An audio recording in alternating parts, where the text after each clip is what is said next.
Olá para você que está neste momento assistindo ao programa Novo Mundo com Vida. Eu me chamo Bianca Palharim e vou estar com você do início ao fim, onde toda a semana teremos um novo episódio com entrevistas de convidados exclusivamente pensando em você que está em busca de notícia verdadeira, de orientação precisa, mas principalmente de informação com credibilidade. E tudo sempre com embasamento científico e humanizado. Cada novo programa tem sua exibição na quinta-feira, 17 horas, com reprises às sextas, sábados e domingos. Hoje, em nosso programa, preparamos algumas atrações que eu garanto você vai amar, achar muito interessante e esclarecedor. E o programa Novo Mundo com Vida está aqui para te encontrar com a saúde mental, a dependência química e, além disso, diversos outros temas muito importantes. Fique então com a gente e acompanhe.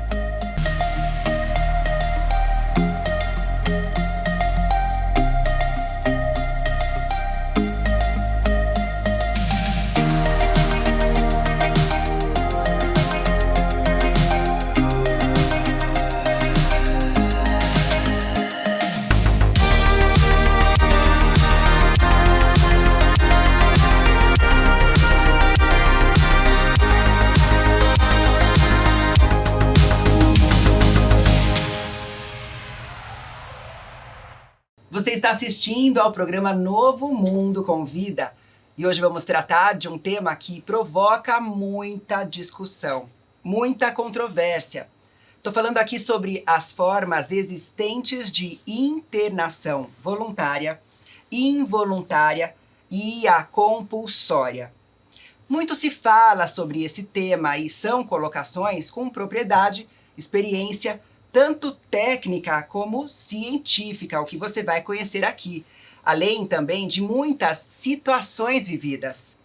Porém, antes, vamos apresentar nossos convidados.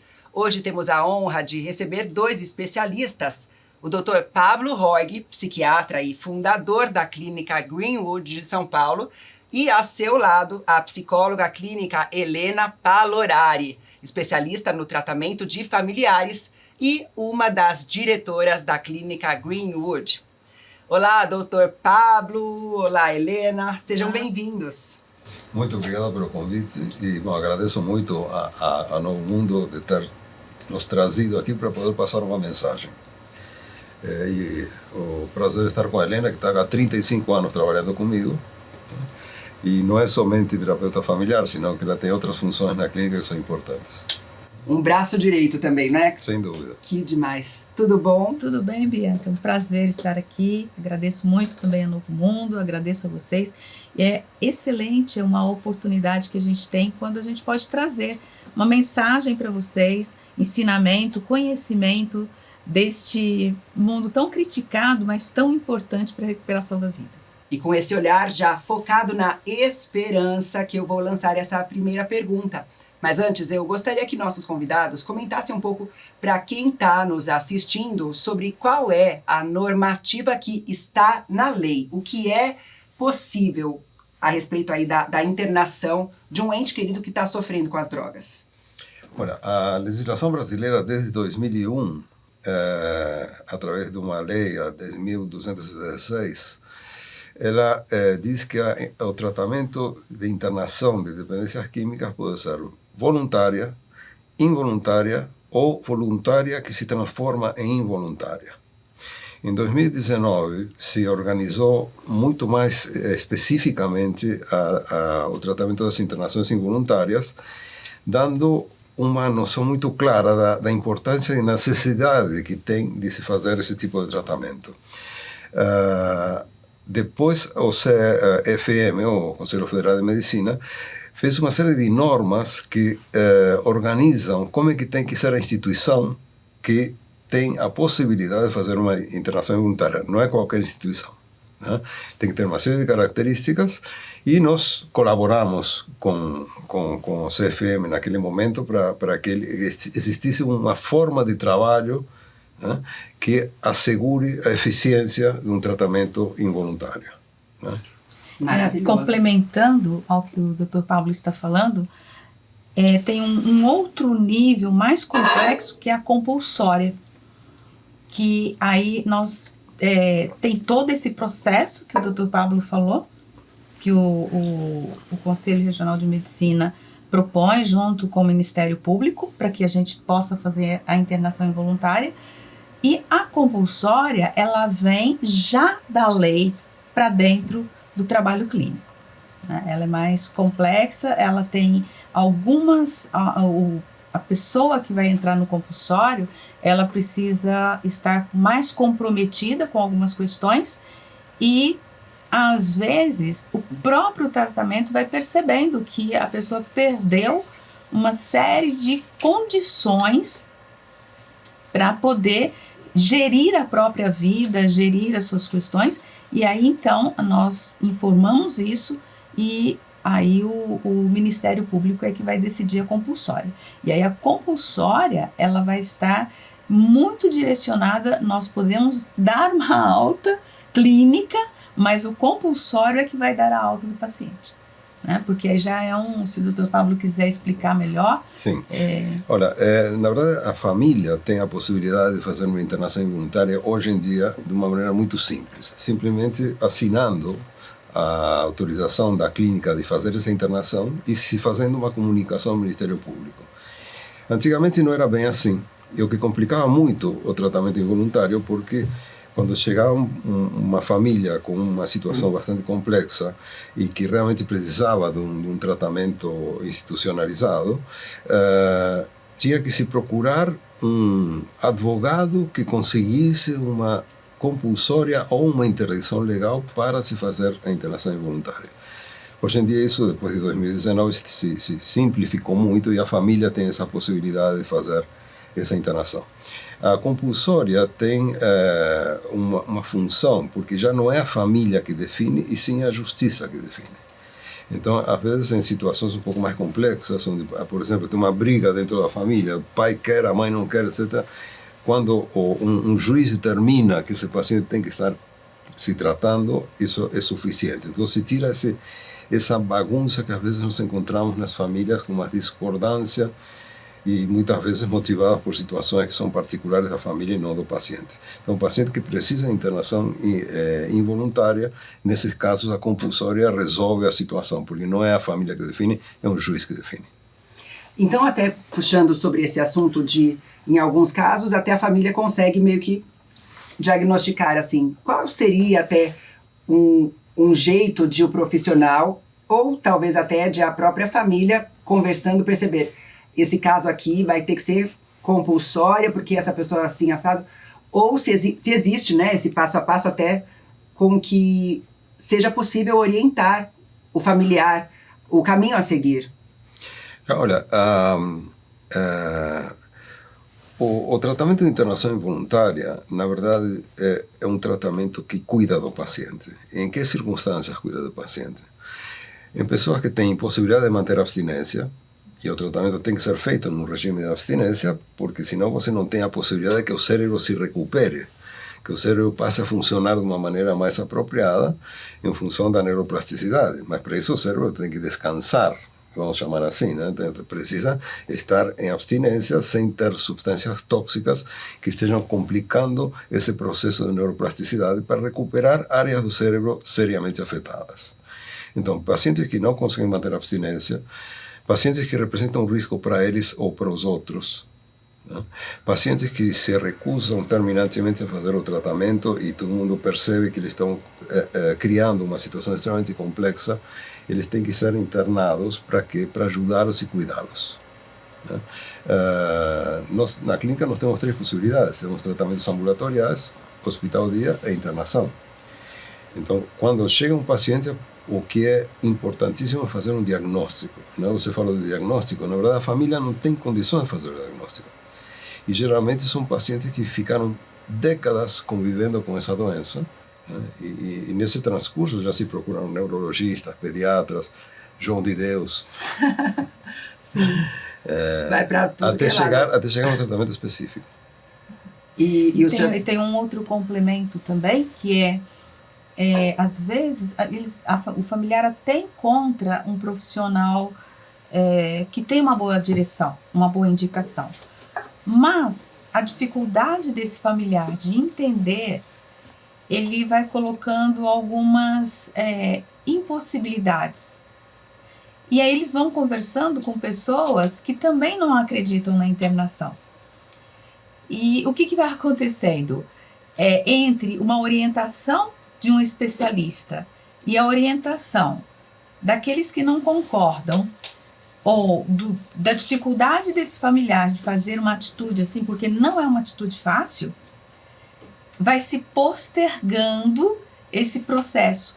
E então tem essa complicação também porque tem o estigma, tem o preconceito, tem a questão de que estou tirando a liberdade de um ser, né?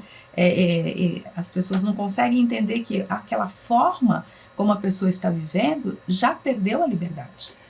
Isso é fundamental de ser até encarado pelo familiar, e essa conversa está mesmo ultra interessante. Continue conosco, porque você vai continuar também aprendendo bastante nesse programa. Voltamos já já.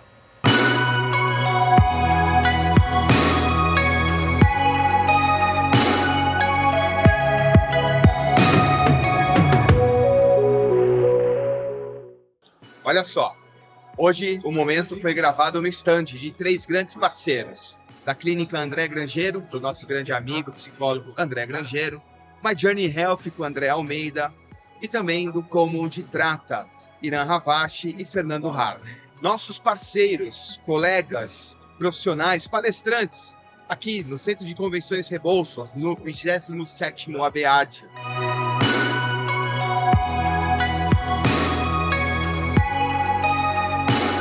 Olá, tudo bem? Sejam bem-vindos. Hoje, muito confortável para conversar com vocês aqui no Congresso da ABAD, 27º Congresso. Muitos parceiros, grandes colegas, a Coalizão, Febract, a Cliff, PrevOne, Febrace, o Erimus, My Journey Health, o André Grangeiro, temos também o Como de Trata. Tratamento, recuperação não se faz sozinho, se faz em conjunto, com algo colaborativo. Por isso que nós estamos aqui hoje como convidados. O tema diversidades, vocês sabem, nós falamos várias vezes dentro do Novo Mundo sobre as nossas abordagens e metodologias. Até porque diversidade tem a ver com customização, protagonismo, autoestima, recuperação. Vocês vão dar uma olhadinha, diversos colegas, profissionais, parceiros, cientistas da nossa área.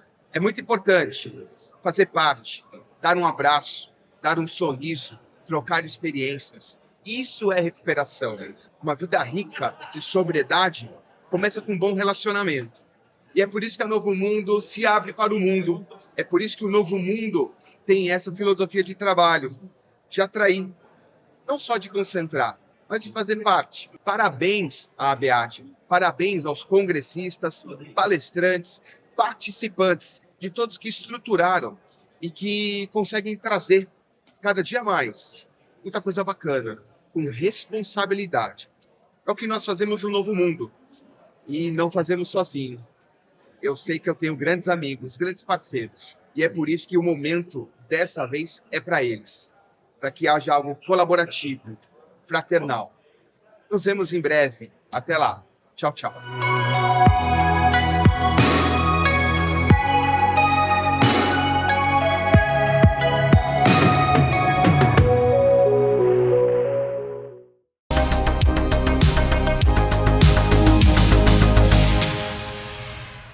Com mais de 13 anos de experiência, atendendo e tratando doenças relacionadas à saúde mental, ao alcoolismo e à dependência química, é parte de nossa missão garantir o bem-estar de nossos pacientes. Estamos localizados na cidade de Cabreúva, em uma agradável e segura área arborizada. No Hospital Rumo Certo, temos a missão de salvar vidas e a vocação de ajudar a recomeçar.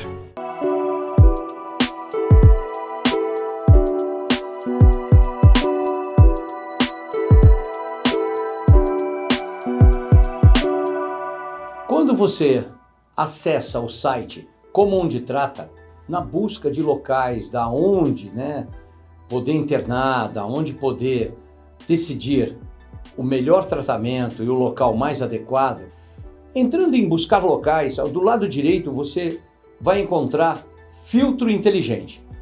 E tem várias opções, desde modelo de tratamento, que tipo de hotelaria que você prefere, se é quarto individual, duplo, a abordagem que você procura, faixa de preço, tudo isso vai facilitar na sua escolha adequada dentro do seu padrão, dentro daquilo que foi destinado para cuidar e tratar de uma pessoa que você ama muito, que é o seu parente que precisa de ajuda para a recuperação.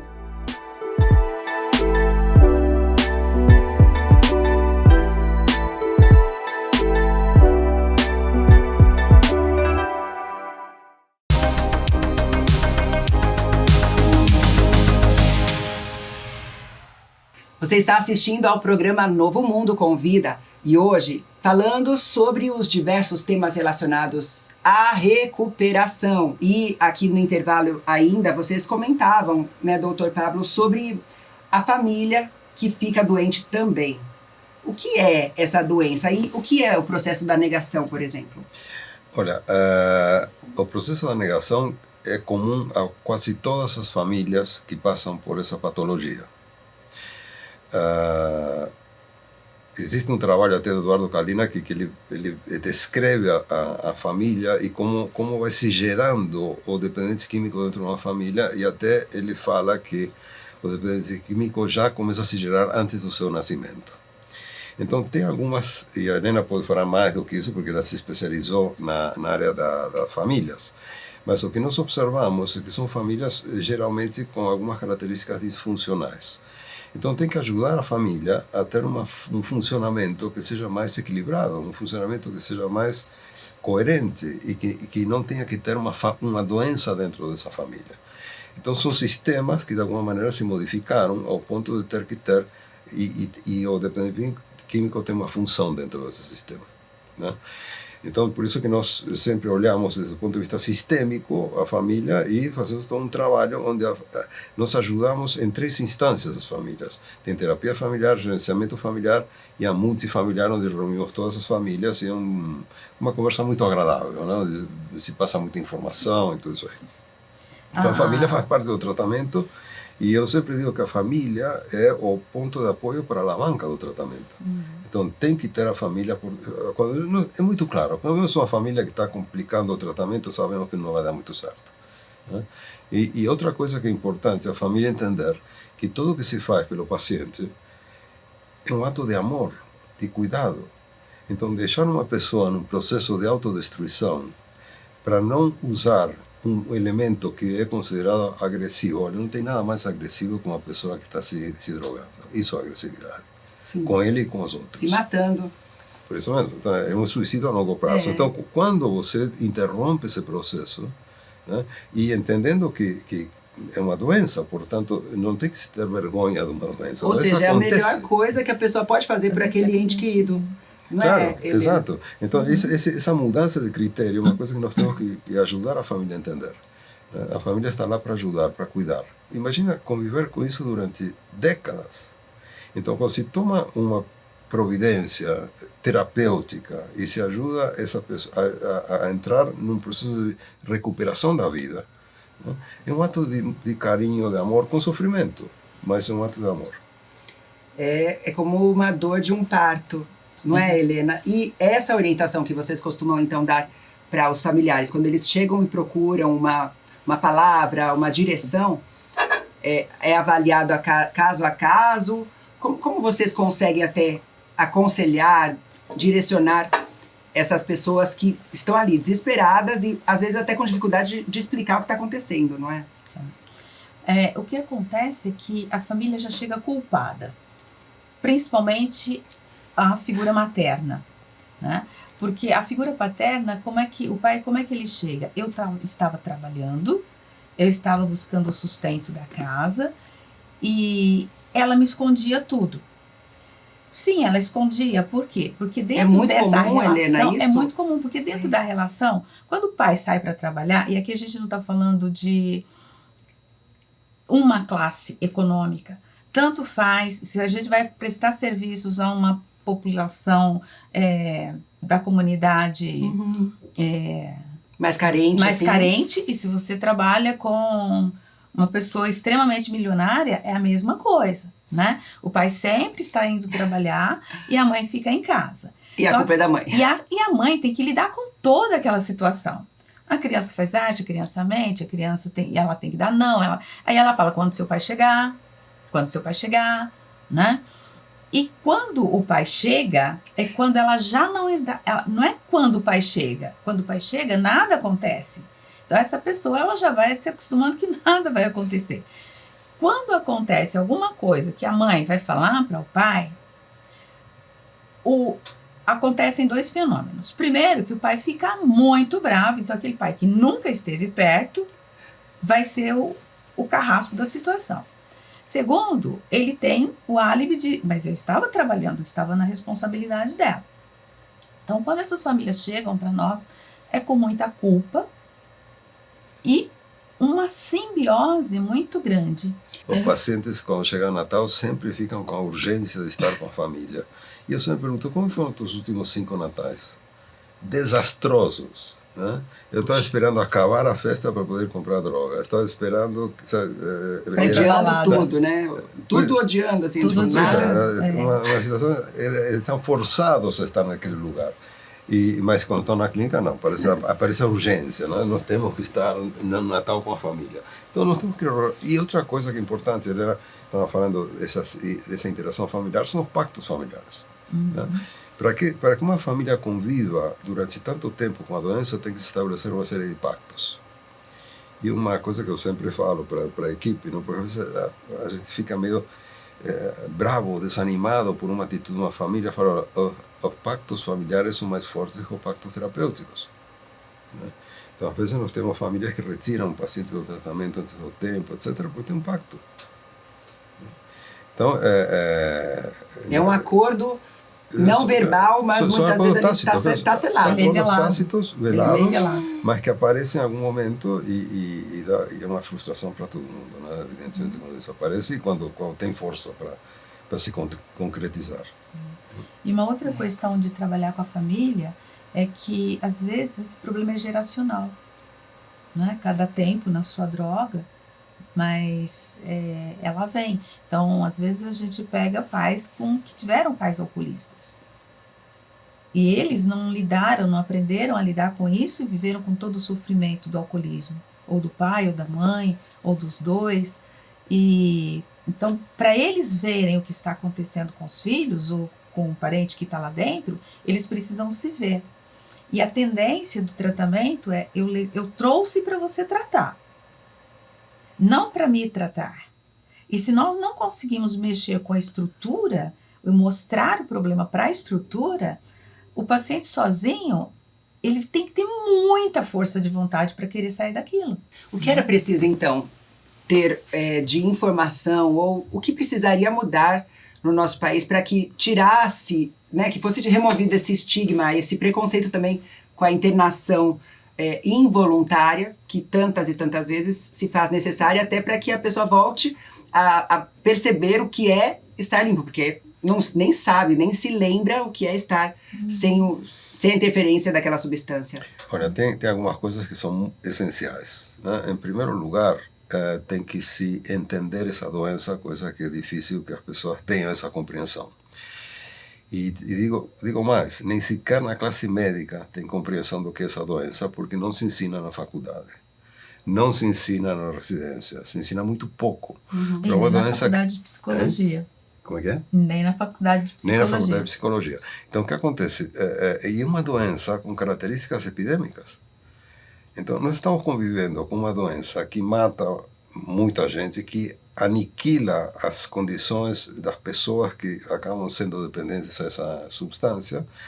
E lembremos que a pessoa que vira dependente é um adicto. Adicto vem de adictum, da antiga Roma, onde uma pessoa, quando fazia um empréstimo que não podia pagar, se transformava em adicto do seu credor.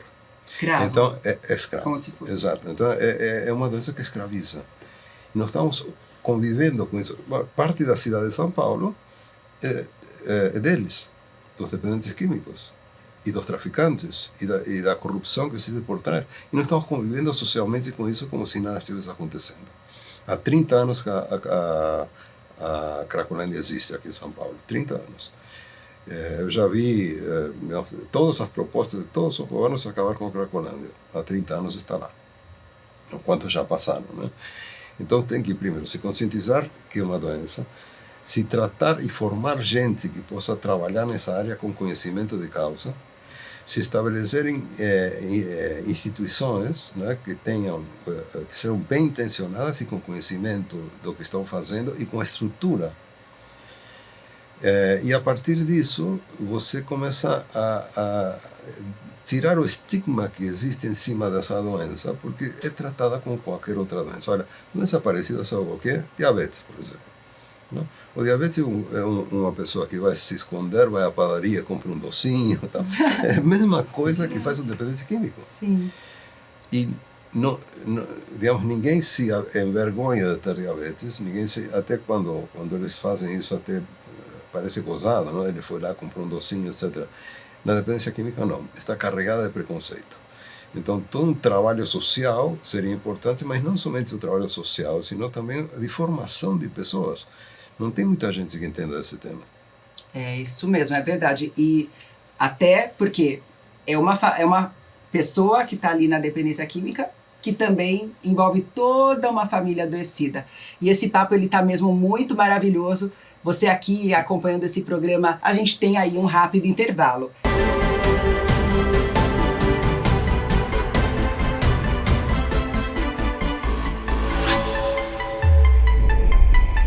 Olá, todo dia chega no meu escritório a seguinte indagação: aonde eu posso internar meu ente querido, meu familiar? O que a legislação fala sobre o assunto? Em 2001 foi editada a Lei 10.216. Essa legislação, ela trouxe um novo paradigma na área de saúde mental. Ela trouxe 3 modalidades de internação: a internação voluntária, a internação compulsória e a internação involuntária, que hoje é a mais questionada. O que ela precisa ter, quais os profissionais que são necessários, né, a sua estrutura e o que pode e o que não pode dentro de uma comunidade. A RDC 29 tem algumas características que passam despercebidas dos gestores, dos profissionais que ali dentro atuam e até dos familiares. Por exemplo, você sabia que há 2 tipos de comunidade terapêutica? A comunidade terapêutica de interesse social e a comunidade terapêutica de interesse à saúde. A comunidade terapêutica de interesse social, ela tem como principal instrumento de terapia a convivência entre pares. Sempre me perguntam: doutor, preciso internar minha filha. Doutor, meu filho não quer tratamento. Doutor, eu quero que meu filho não saia da clínica. Tem alguma possibilidade? Nesse contexto, sempre me perguntam: eu posso internar meu filho? De que forma? Pode ser involuntário, voluntário? Eu não quero que ele saia do tratamento. Como é que eu faço judicialmente para mantê-lo naquela situação? Consequentemente, a pergunta que eu mais recebo no escritório: para internar, eu preciso interditar? Para montar uma clínica hoje, uma clínica médica especializada, ou um hospital especializado em dependência química, a gente precisa levar em conta alguns fatores. Primeiro fator: disponibilidade financeira, porque eu vou ter que fazer tanto uma questão estrutural, né? Então eu vou ter que olhar tanto para a estrutura, que vai ter que ser adequada conforme a legislação, como também o recurso humano que é exigido, né, melhor dizendo, para que a gente tenha um funcionamento adequado. Primeira coisa que tem que deixar claro é que a RDC 50 ela é uma normativa de estrutura de unidades de saúde. De 2001 para frente, com o advento da Lei 10.216, que foi uma lei, a chamada lei antimanicomial, ela traz direitos, deveres, o que é internação involuntária, voluntária e compulsória, os requisitos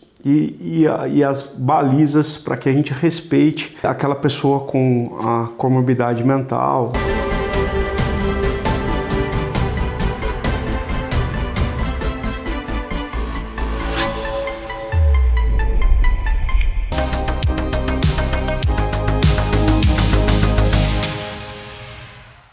A Clínica Eremos apresenta o amor de verdade no nosso ambiente de tratamento.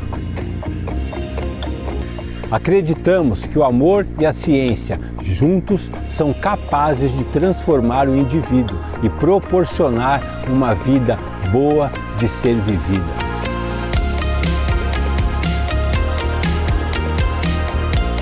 Nossa equipe multidisciplinar, psiquiatras, psicólogos, enfermeiras, conselheiros, além dos atendimentos individuais com nossa equipe e das palestras em grupo, fazemos atividades terapêuticas diferenciadas, experimentando novas sensações. E não poderia faltar o carinho da nossa equipe de apoio, profissionais especializados em todas as áreas da clínica. Hoje, somos referência no tratamento da dependência química em nosso país. Acreditamos na recuperação. Veja só onde a recuperação pode te levar.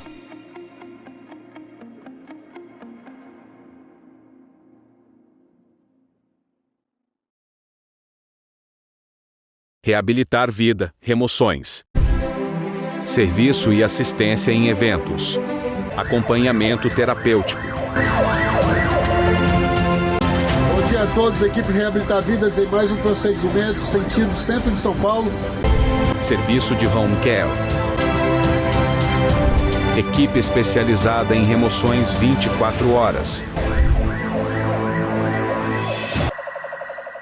Com mais de 13 anos de experiência tratando doenças relacionadas à saúde mental, dependência química e alcoolismo, contamos com um ambiente confortável, seguro e metodologia avançada. Estamos localizados na cidade de Cabreúva, em uma agradável área arborizada. No Hospital Rumo Certo, temos a missão de salvar vidas e a vocação de ajudar a recomeçar.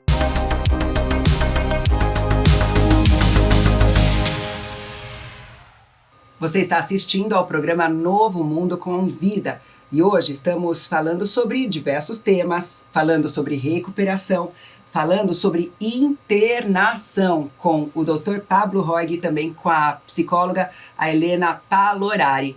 E para vocês, profissionais, isso é um dos pontos mais angustiantes, a resistência, essa relutância da família em ouvir vocês que estão ali lidando com esse tipo de situação há anos, há décadas, né? Então, é algo angustiante para vocês? Sim, é angustiante. Olha, eu nunca trabalhei, ou pelo menos há muitos anos que não trabalho com pacientes sozinho. Eu tenho que ter uma equipe. Mas tem uma coisa que é muito importante. Olha, o dependente químico que depois de muitos anos de usar foi deteriorando os seus recursos psicológicos para lidar com as emoções e usa a droga como uma forma de lidar com espera, frustração, angústia, insônia, qualquer coisa. Até alegria. Até alegria. As coisas boas. Quando eles chegam na clínica, a gente fala, bom, acabou, você não tem mais essa arma. Então, é um conflito muito grande para eles. Então, nós temos que dar muita continência inicial para eles, porque eles têm que criar uma nova forma de funcionar. Não com a solução imediata e química, e sim desenvolvendo recursos defensivos próprios. Então, nós já sabemos que os pacientes que não têm uma estrutura muito bem organizada e que essa defesa está colocada nas mãos da droga, vão sofrer muito com a retirada da droga. Né? E tem ainda comorbidades, digamos, as drogas provocam outras doenças que se somam à dependência química. Então, pacientes chegam com depressão, quadros bipolares, quadros psicóticos, quadros de ansiedade, quadros de pânico. Então, temos que fazer um muito bom diagnóstico, né, para que a gente possa montar uma estratégia específica para o paciente, sabendo que ele vai sofrer muito no começo, na retirada da droga. A experiência de vocês... O que fica também como uma mensagem é a esperança. Dr. Pablo. Sem dúvida. Ora, a nossa profissão é uma profissão de esperança.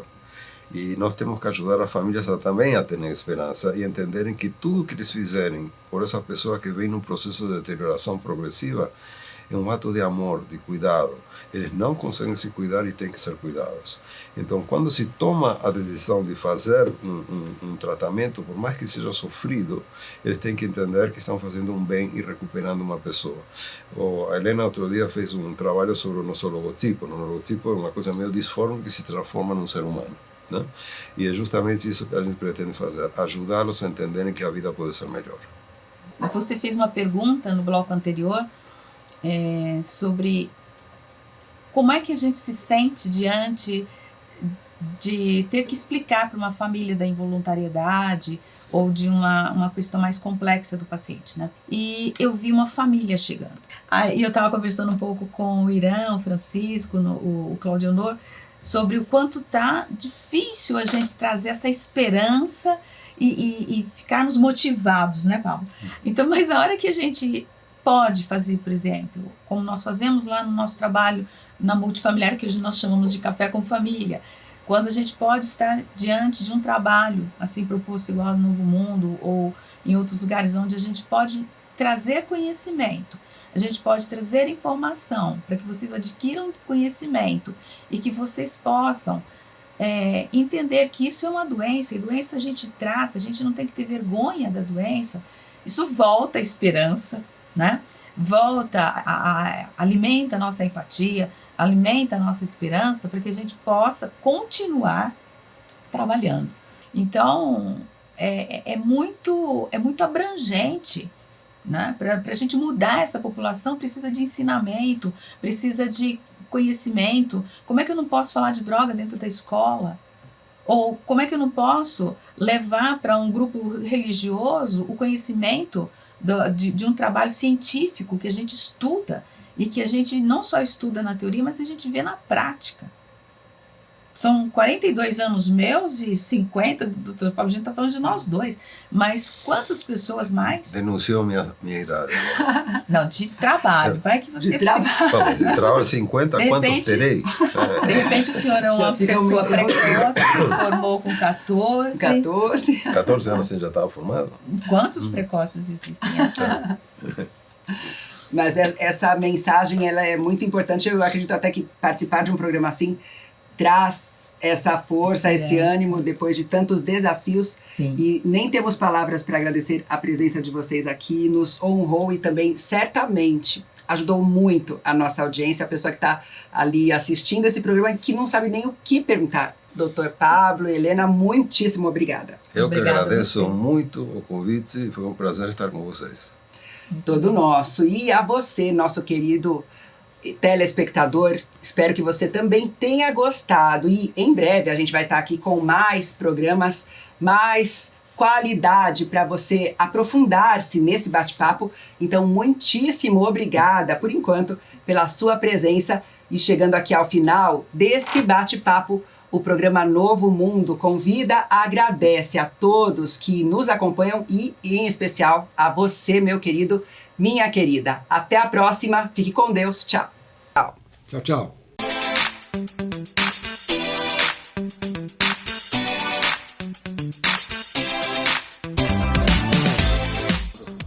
Olá, muito prazer.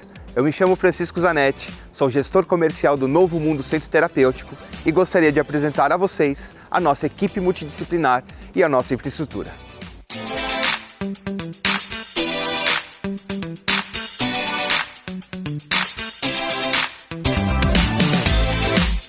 Eu sou Ana Lisboa, Master Coach de Vida e Carreira, consultora de RH e especialista em empregabilidade. Eu estou aqui para falar do Novo Mundo Centro Terapêutico. Aqui eu componho a equipe ajudando os nossos clientes a integrar a vida profissional à vida pessoal. Olá, eu sou a Hernandra Bill, enfermeira pós-graduada em saúde mental e trabalho no Novo Mundo Centro Terapêutico. Meu nome é Marília Alckmin e eu sou psicóloga pós-graduada em dependência química. O paciente que procura o Novo Mundo Centro Terapêutico, ele sim vai fazer a desintoxicação e sua reabilitação, mas também a reinserção social. Seu home office, atividades externas acompanhados por profissional qualificado e especializado. Olá, sou Daiana Camargo, professora do estúdio Priscila Gonçalves, parceria com o Novo Mundo Centro Terapêutico. Sou Fabiana Roldan, trabalho no Novo Mundo Centro Terapêutico, desenvolvo o papel de concierge, atendendo todas as demandas dos nossos pacientes e familiares.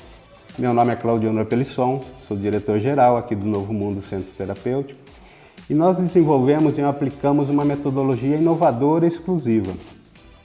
Nós temos como base os princípios da individualidade e da interação social. Nós não acreditamos que o isolamento social seja produtivo para o tratamento. Meu nome é Frederico de Martins Silva, sou psiquiatra, integrante da equipe multidisciplinar do Novo Mundo Centro Terapêutico. Meu trabalho é acolher os pacientes prejudicados pelo uso abusivo de substâncias e apresentar meios e formas para o desenvolvimento pessoal e sua reabilitação. Eu sou a Graciela Fraga, nutricionista, pós-graduada em Nutrição Clínica Funcional e componho o quadro multidisciplinar da Novo Mundo Centro Terapêutico. Agora você já conhece o Novo Mundo Centro Terapêutico. Um novo conceito em tratamento, uma nova maneira de viver, mais tecnológico, com uma visão diferente do mundo.